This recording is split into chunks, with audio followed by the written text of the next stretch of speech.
Databases. A database is an organized collection of structured data which is stored in a computer system. Databases are easily accessible. They are simple to query using indexes.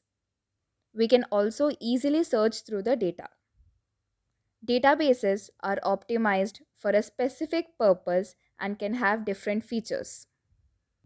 In databases, we define relationships between datasets. Relational databases.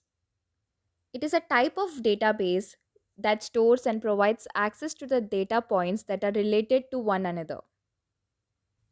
A system used to maintain relational databases is a relational database management system.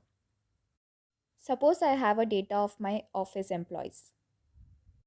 Using the unique number column, I can define another table where from the unique number I can find out the address and phone number of the employee. So this is defining the data between the employee table and the unique number table.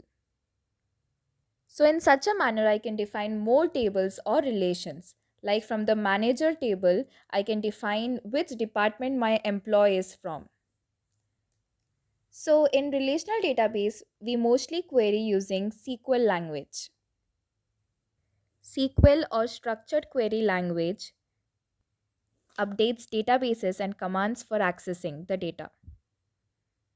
So consider these relational databases like Excel spreadsheets with links between each other.